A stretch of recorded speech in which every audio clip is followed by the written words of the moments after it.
I'm Brian Lilley in Regina. Making Canada work, that is the topic of tonight's Byline. We've covered a lot of political races, political events over the past couple of months where we've talked about parts of the country that don't work. Tonight, let's talk about what does work in places that want to work. Think about it. In Canada right now, every province between Saskatchewan and Newfoundland is receiving equalization payments, handouts from the federal government. And over the past year or two, we've seen several of those provinces have elections and decide to vote for politicians and political parties that kind of like it that way. In Ontario, voters re-elected the Liberals, even though this was the party that oversaw Ontario's fall from being the economic engine of the country to a basket case that complains that they don't get enough money from the feds. I never thought I'd see that in my life. In Quebec, we've got all the parties deciding to leave their oil and gas reserves where they are, in the ground. And we've got governments in New Brunswick, Nova Scotia, and soon PEI banning fracking and saying, let's stay on the government dole. It's frustrating, to be honest. It's absolutely mind-boggling as well. But thankfully, that's not the whole country. I've spent a lot of time at Sun News reporting on and from British Columbia and Alberta, two of the provinces that still work, that are still makers, not just takers. But I haven't spent much time looking at the province that's been on an economic tear for years and that bucked the trend all through the recession. I'm talking about Saskatchewan, of course, and I'm standing here at the Saskatchewan Legislative Building. Before I joined Sun News, I was the Ottawa bureau chief for Canada's largest private radio broadcaster, and I reported to stations across the country. And during the recession, the one that really got going in 2008, I spent a lot of time talking about economic indicators, the downturn, the dismal job numbers across the country. It was at that time I started to notice Saskatchewan's success. When other places were looking at unemployment rates of 10 to 13%, Saskatchewan barely went above 5%, and that was at the height of the recession. For 2013, the unemployment rate in the province was 4%, compared to 7.5% in Ontario, 7.8% in Quebec. In fact, Saskatchewan not only regularly comes in with the lowest unemployment rate in all of Canada, it beats out 49 of the 50 U.S. states. The exception? Its neighbor, North Dakota. Bottom line, you want a job? Come west, young man, come west. And plenty of young men and women have done that. Interesting stat for you. Saskatoon is Canada's youngest and fastest growing city. The average age, 34. That's about 5 years younger than the national average. The city's population, it was pegged at 254,000 earlier this year. In 2001, it was just 196,000. That's quite the rate of growth over the last 13 years. People used to leave Saskatchewan. They didn't come here. I should know, I've worked with plenty of them over the years and everywhere but Saskatchewan. But now people are deciding this is a place to grow a business, grow a family, find a job. And the province recently hit a milestone, 1.1 million people. That might not sound like a lot to you if you're sitting in Toronto or Montreal or Vancouver, but a few years ago, the idea of Saskatchewan going over 1 million people was considered laughable. And now the goal is to hit 1.2 million by 2020. If things keep going the way they are, they'll hit that goal early. And by the way, despite this boom in the jobs, they still can't find enough people. More immigrants are choosing Saskatchewan, yes, but the province is still hosting job fairs in foreign countries. I spoke to Premier Wall last year as he came back from a trip to Ireland where he was trying to convince tradesmen to move to his province. There's lots of reasons for this boom, from natural resources to a government that decided business was a friend, not an enemy. I'm not going to say that the administration of Premier Wall and his Saskatchewan party are perfect. I still think they own too many businesses, and I still think they spend too much money. But it's a big improvement over the ways that things were in the past, and the proof is in the pudding. 2000-2001 fiscal year, provincial debt was 57% of GDP. 2007-2008, it was down to 29%. Now it's 14%. See, people in jobs, well, that means more money for the government, and that means more money for programs. It's far better than what they're doing in New Brunswick. They're trying to tax their way to prosperity. I expect to actually see more New Brunswickers setting up homes in Regina and Estevan and Saskatoon in coming days. Saskatchewan's been able to reduce their debt, invest in infrastructure and government programs, and still have a $71 million surplus right now. And they did all this without any new taxes or hikes in taxes. You could try and put this all down to the oil boom. Despite the hype, they still have oil in Saskatchewan as well. And they've got part of the Bakken Formation, a cross-border oil find that's boosting and fueling North Dakota's economy as well. But that's not the whole story, nor is it just the high demand for one of Saskatchewan's biggest exports, potash. What this province is experiencing right now might be the most balanced boom they've ever had, coupled with government policies that encourage growth, not discourage it. And that isn't that what we should want across the entire country? Instead, we've got this place throwing off decades of socialist rule through an NDP government, and it's being replaced with a government that wants a dynamic economy. Meanwhile, in Ontario, New Brunswick, Nova Scotia, and others, they're going in the opposite direction. I came here to Saskatchewan to look at what works and what other parts of the country could learn from what's happening here. Of course, like Prime Minister Harper, Premier Wall faces an election next fall. Who knows, maybe voters will decide they don't like prosperity and they like the idea of taxing companies out of the province the way they're doing elsewhere. But for now, Saskatchewan's a place that works, and it is a place that the rest of the country can learn from. And that's the Byline. We're here just south of Estevan at the Boundary Dam power plant, but it's got a new function today, and you're kind of bragging about this, even though you know that you've got some of your supporters that say carbon capture and storage. What's that about? But this is moneymaker for the province? Well, we think it'll be eventually. At least it keeps coal in play. We have new coal regulations from the federal government in Canada. That means a lot of the coal-fired plants in our province and across the country we won't be able to utilize because of CO2 emissions. So wherever you are on that issue, you got to face that fact. And rather than a carbon tax that goes to general revenue fund or some sort of cap and trade contrivance, a market that doesn't necessarily, discover a new technology that might deal with it, we decided to work with the federal government on a brand new technology. The storage isn't new. We've been doing it in the province for about 10 years, successfully storing CO2 in the Weyburn area just down the road. This is going to be a little bit different. This is going to be storing it. First, we're going to sell the CO2 to the oil industry. They'll use it for enhanced oil recovery. Then we'll store it geologically. So there's revenue stream. We're going to sell the pollutant, I guess. And someone's going to give you money for that. And that's a good Saskatchewan solution to this challenge.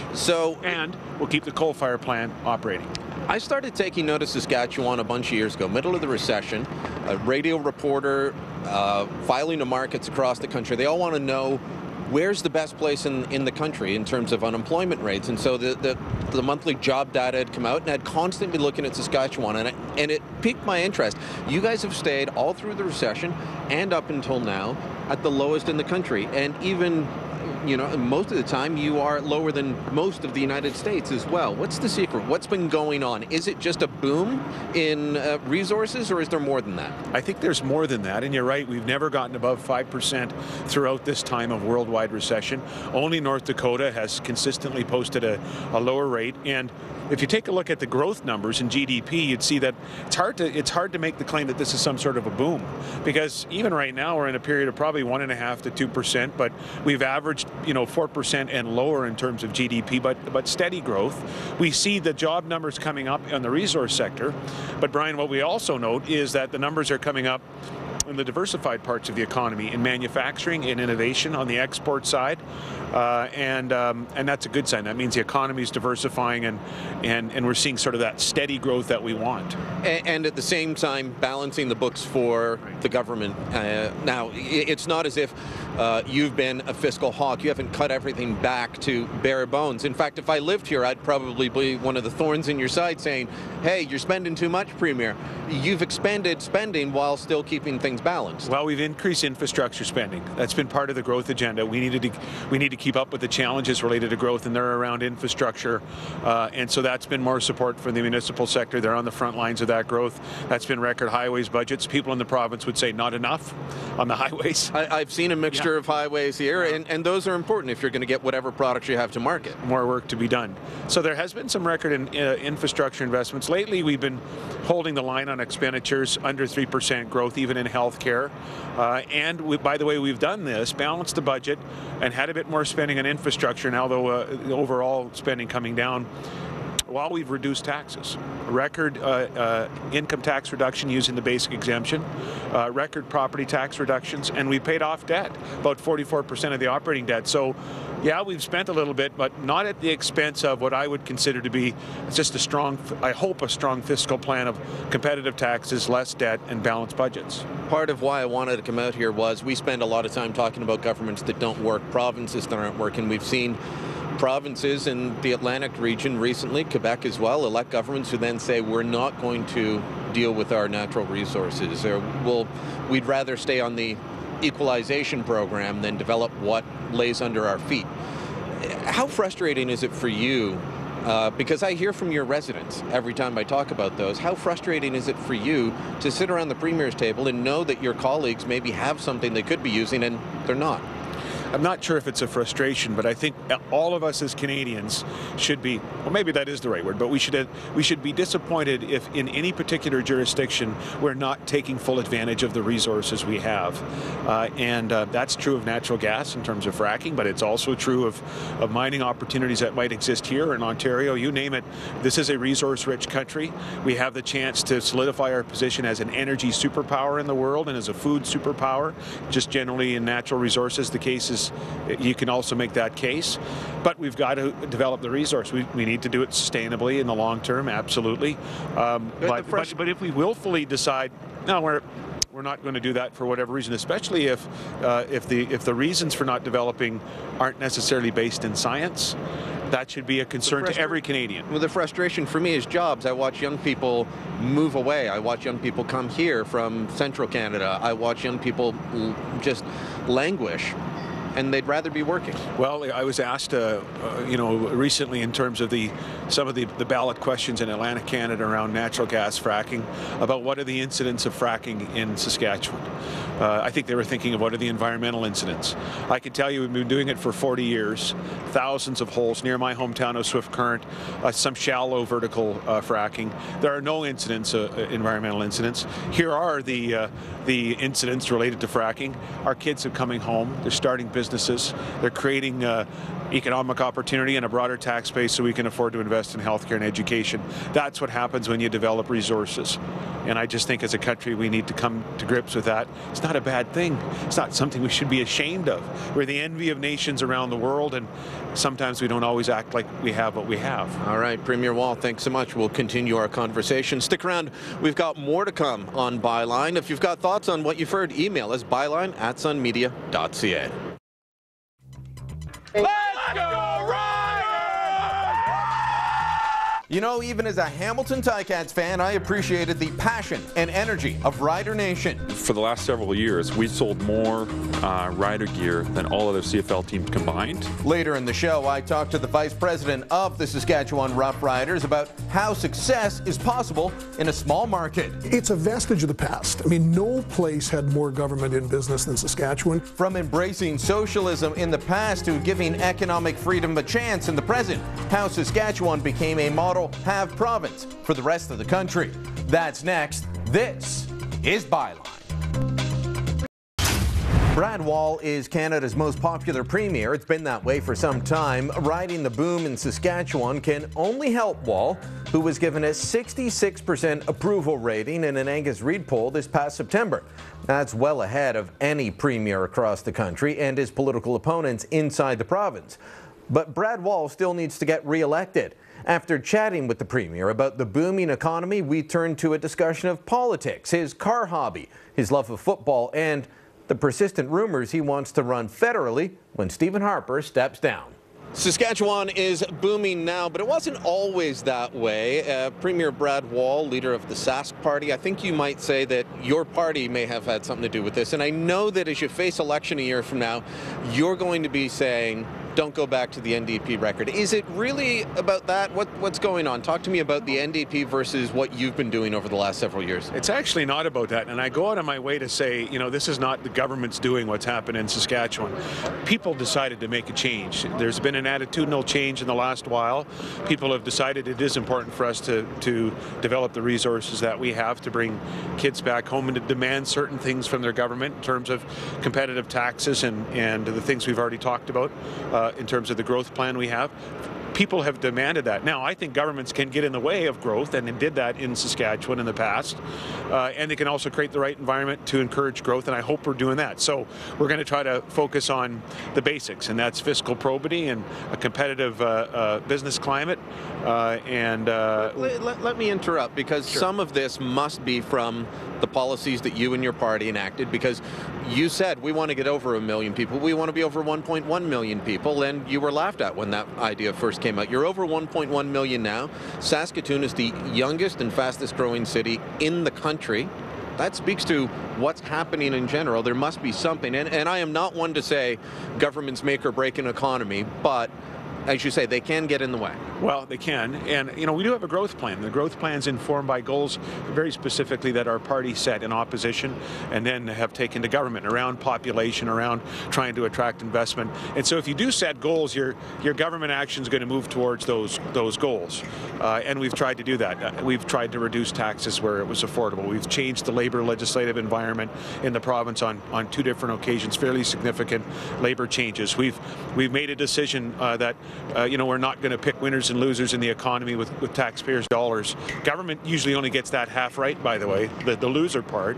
Taxpayers pay for it and the business climate suffers. So there are things we've done that I hope have helped, but credit goes to, obviously we have natural resources that the governments can't control or don't do anything to put in the ground, and we have a great population that's just decided that we should be in a leadership position. I have heard you say, though, that you will use one certain tidbit in your re-election campaign, and that is that in the time when the NDP was in power, the Rough Riders didn't win the Grey Cup.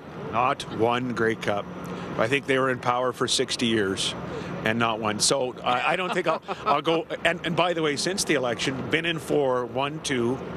Now, that has nothing to do with the Saskatchewan party. I would never want to, overlay politics with the riders, but I'm simply saying, if asked about the historical record, we've got to tell the truth. You are a big football fan. You and I have chatted. In fact, we bumped into each other in Washington, D.C. We didn't even know that, the other was in town, and along with David Wilkins, we ended up spending 20 minutes talking about football. Is it just Rider Nation that you're a fan of, or more than that? I am an Oakland Raiders fan, and so a long-suffering Oakland Raiders fan on account of they're terrible, as you know, Brian. And I like college ball. I went to the U of S. One of my best friends is the D coordinator for the Huskies. Great program. I follow them. I like Clemson down in the States. I follow that team. I just like football. I think it's a great game, and of course the Riders. So this is a great time of year. Absolutely. It's perfect for me because I'm getting all three. I'm getting CFL, college ball, and NFL together. You also, part of your, I always like to ask politicians things that people don't necessarily know about them. I mean, you're a bit of a car buff? Yeah, I am. I'm a bit of a car nerd. I have a 67. I said buff, you said nerd. Yeah. I have a 67 Coronet in Dodge Coronet in my garage at home. Tammy calls it a 67 midlife crisis. But we just put swapped in a bigger engine a couple summers ago and did the rear end last year. And also now a 51 Ford Custom 4-door. Okay. And it's getting serious. Yeah, it's a serious problem. I'm not very good at that either, but YouTube's great. You can learn anything on YouTube. I want to ask you a question I know you've been asked before, and you're going to keep getting asked. You're taking French lessons. You're, having you're being lauded across the country for your record. Are you looking at a run for Prime Minister when Stephen Harper finally decides he's had enough, he's going to walk away? No, I'm not. I have the best political job in the country. I struggle with the one official language. You should ask Prime Minister Harper why he doesn't want to be the Premier of Saskatchewan. That's the right question. This is the best job. Well, you know that people won't believe you on that. You're going to keep getting asked. And I'll just answer it the same way. And I'm not smart enough to keep track of 2 different stories, so I can only go with the one that's true. And the answer is no. All right, Premier Wall, it's been great talking to you, and all the best.